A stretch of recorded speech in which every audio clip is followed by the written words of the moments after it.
Halo rekan-rekan Fininvestor. Beberapa waktu lalu, Bank NISP telah mencapai kesepakatan dengan Bank Commonwealth Australia untuk mengakuisisi 99% kepemilikan PT Bank Commonwealth Indonesia. Kabarnya nilai transaksi ini sebesar kurang lebih 2,2 triliun. Nantinya setelah transaksi ini selesai dilakukan, Bank Commonwealth akan menjadi anak usaha terkendali dari NISP dengan cara di-merger ke dalam NISP. Pada video ini saya akan menjelaskan bagaimana fundamental kinerja NISP, baik itu yang kinerja kuartal ketiga tahun 2023 maupun kinerja historinya. Lalu apakah saham NISP bagus untuk investasi? Dalam hal ini kita juga akan melihat harga wajarnya berapa. Kita juga akan melihat apakah saham NISP saat ini murah atau sudah mahal. Dan yang ketiga, prospek akuisisi Bank Commonwealth terhadap NISP ke depannya.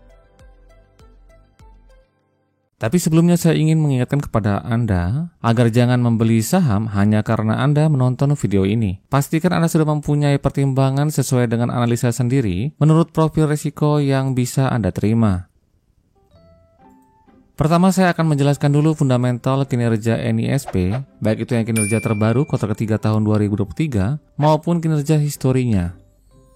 Kita mulai dari pendapatannya. Pada kuartal ketiga ini, pendapatan dari NISP naik 17,4% dari 6,2 triliun pada kuartal ketiga tahun 2022 menjadi 7,3 triliun pada kuartal ketiga tahun 2023. Lalu laba bersihnya juga mengalami peningkatan sebesar 20% dari yang tadinya 2,5 triliun pada kuartal ketiga tahun 2022 menjadi 3 triliun pada kuartal ketiga tahun 2023.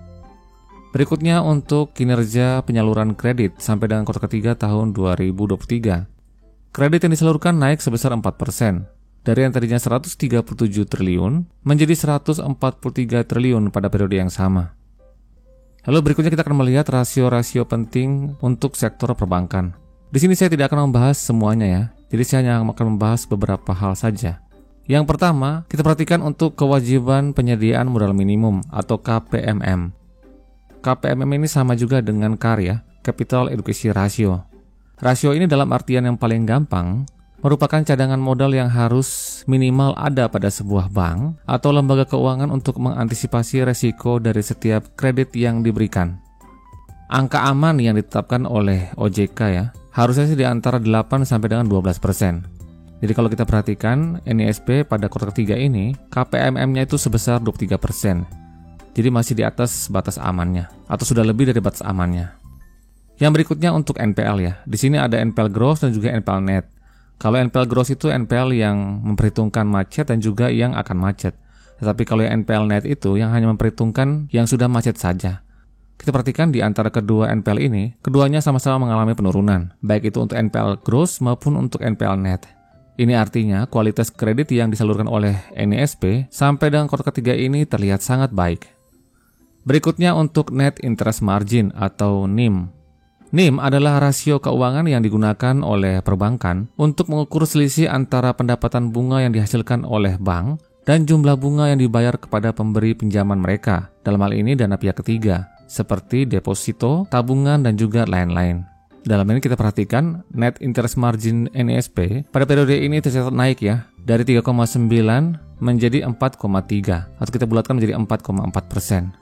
Ini termasuk yang cukup baik karena di saat yang bersamaan, bank-bank lainnya ketika suku bunga saat ini sedang naik, beberapa bank besar mencatatkan penurunan NIM, tetapi untuk NISP malahan sebaliknya. Lalu berikutnya untuk BOPO ya, beban operasional terhadap pendapatan operasional. BOPO merupakan rasio yang menggambarkan efisiensi perbankan dalam melakukan kegiatan operasionalnya. Ini BOPO ini kalau nilainya makin kecil itu semakin bagus ya.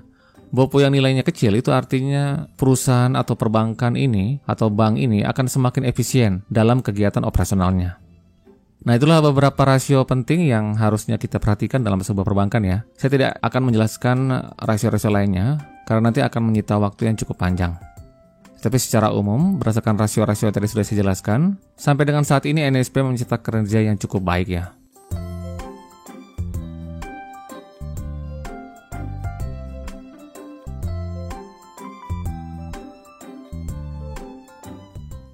Berikutnya kita akan lihat kinerja historinya. Tabel ini menunjukkan histori kinerja NISP dalam 10 tahun terakhir. Ditambah dengan tabel yang paling ujung sebelah kanan merupakan update kinerja kuartal ketiga tahun 2023. Pada kolom CAGR saya sudah memisahkan ya antara yang tahun sebelum pandemi ke belakang dari tahun 2019 sampai dengan tahun 2013. Dan juga CAGR untuk periode pada saat pandemi ya COVID-19 yang sudah memasukkan tahun 2020 sampai 2022. Jadi untuk CAGR 10 ini dimulai dari tahun 2013 dan sampai 2022. Kita bisa lihat ya pertumbuhan laba bersihnya di sini jauh lebih besar yang terjadi pada saat sebelum pandemi, yaitu tahun 2013 sampai dengan tahun 2019. Hal ini berarti jika tidak ada COVID-19, maka kelihatan hampir pasti trennya ini akan meningkat. Kalau kita lihat dari tahun 2013 sampai dengan 2019, maka harusnya hal yang sama, peningkatan laba bersihnya juga akan terjadi pada tahun 2020 sampai dengan 2022. Ini kalau kita lihat trennya ya, jika tidak ada COVID-19. Nah, yang menarik di sini ada perhatikan ya, pertumbuhan aset atau CAGR asetnya terlihat jauh lebih rendah dari pertumbuhan laba bersihnya. Hal yang sama terlihat pada CAGR 7 tahun maupun yang 10 tahun. Hal ini menunjukkan bagaimana kepiawaian dari manajemen NSP dalam memanfaatkan aset yang ada untuk menghasilkan keuntungan bagi perusahaan. Manajemen hanya perlu menambah aset yang lebih sedikit untuk mendapatkan atau menghasilkan laba yang lebih besar. Nah, inilah yang disebut sebagai prinsip utama dalam ekonomi ya, yaitu dengan sumber daya yang sekecil-kecilnya untuk mendapatkan keuntungan yang sebesar-besarnya. Lalu berikutnya kita perhatikan untuk perkembangan terakhir ya, kuartal ketiga tahun 2023. Ini kalau kita lihat ini sudah menunjukkan sinyal yang sangat positif ya untuk kinerja tahunannya.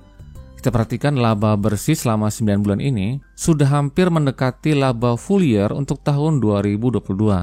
Begitu juga untuk EPS-nya. Terlihat kalau kita lihat dalam 10 tahun terakhir, EPS ini berpeluang untuk menciptakan all-time high EPS ya selama 10 tahun terakhir. Lalu kalau untuk kita perhatikan laba bersih dan juga EPS ini jika disetahunkan untuk full year tahun 2023, maka masing-masing akan sebesar 4 triliun dan juga 177 jika EPS tersebut disetahunkan. Sehingga ada potensi pertumbuhan yang sangat impresif ya untuk kinerja full year nanti yang akan terbit sekitar bulan Februari atau Maret pada tahun 2024 untuk kinerja full year tahun 2023. Jadi secara keseluruhan, berdasarkan penjelasan saya tadi, menunjukkan bahwa fundamental dari NSP sampai dengan saat ini masih sangat baik, bahkan terus bertumbuh dari tahun ke tahun. Berikutnya kita akan bahas valuasi NSP. Kita perhatikan, grafik ini menunjukkan rata-rata PBV NSP selama 10 tahun terakhir. Posisi garis melintang berwarna hijau menunjukkan min PBV, yang artinya dalam 10 tahun terakhir ini saham NSP biasanya dihargai dengan PBV sebesar 0,83 kali. Saat video ini dibuat tanggal 21 November tahun 2023, PBV NSP sebesar 0,71 kali. Kita perhatikan posisinya masih di bawah rata-rata, yaitu garis berwarna hijau selama 10 tahun terakhir. Jadi dari sisi PBV, saat ini NSP masih under value.